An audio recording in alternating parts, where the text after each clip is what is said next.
বৈষম্য বিরোধী ছাত্র আন্দোলন থেকে শেখ হাসিনা সরকারের পতনের এক দফা দাবি। আন্দোলনে আওয়ামী লীগ সরকারের আইন শৃঙ্খলা রক্ষাকারী বাহিনীর নির্বিচার গুলিতে মৃত্যু হয় শত শত মানুষের, এদের মধ্যে বেশিরভাগই শিক্ষার্থী। জুলাই আগস্টের ওই বিপ্লবের পর দায়িত্ব নেয় অন্তর্বর্তীকালীন সরকার। প্রধানের দায়িত্ব নেন ডক্টর মোহাম্মদ ইউনূস।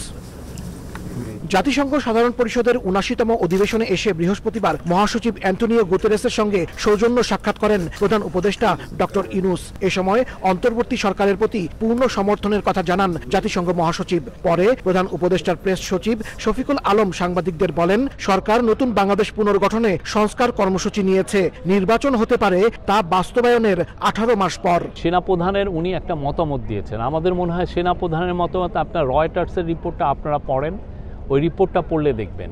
হ্যাঁ, রয়টার্সের রিপোর্টে যেটা আছে আপনি যদি পুরো দেখেন যে রিফর্মের পরে আরও ১৮ মাস পরে ইলেকশন। এদিন সকালে প্রধান উপদেষ্টার সঙ্গে সৌজন্য সাক্ষাৎ করেন মার্কিন পররাষ্ট্রমন্ত্রী অ্যান্টনি ব্লিংকেন। এ সময় ডক্টর ইউনূসের সরকারের প্রতি যুক্তরাষ্ট্রের পূর্ণ সমর্থন ও সহযোগিতার কথা পুনর্ব্যক্ত করেন। ডক্টর ইউনূস বলেন, বিগত সরকারের সময় হাজার হাজার কোটি টাকা পাচার হয়েছে, এসব অর্থ ফিরিয়ে আনতে যুক্তরাষ্ট্রের সহযোগিতা চান তিনি।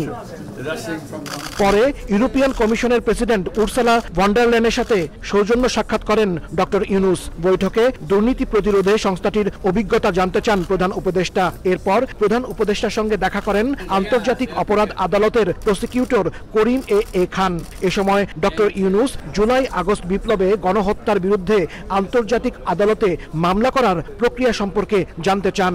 আইসিসির যিনি করিম খান, উনি জানিয়েছেন যে উনি বাংলাদেশে এই বছরের মধ্যে বাংলাদেশে সফর করবেন এবং at the same time July আগস্টে যেই হত্যাকাণ্ড হলো, যেই কার্নেজ হলো, সে বিষয়ে স্যার জিজ্ঞেস করেছেন যে এই ইস্যুতে কোনো ক্রাইমস এগেন্স্ট হিউম্যানিটির এরকম কোনো কেস ওইখানে কিভাবে করা যায় বা এটার প্রসিডিওরগুলো কি, সেই ব্যাপারে ওনার কাছে জানতে চেয়েছেন।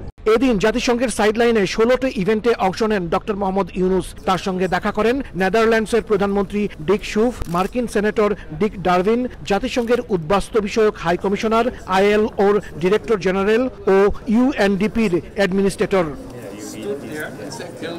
প্রধান উপদেষ্টা ডক্টর মোহাম্মদ ইউনূস যুক্তরাষ্ট্র সফরের শেষ দিনে শুক্রবার জাতিসংঘের ৭৯তম অধিবেশনে ভাষণ দেবেন। ক্ষমতার পালাবদলের পর অন্তর্বর্তী সরকারের প্রধানের দায়িত্ব নিয়ে বিশ্ব দরবারে তিনি কিভাবে বাংলাদেশকে উপস্থাপন করেন তা দেখার জন্যই এখন সবার আগ্রহ। হাসানুজ্জামান সাকি, সময় সংবাদ, জাতিসংঘ সদর দপ্তর, নিউ ইয়র্ক।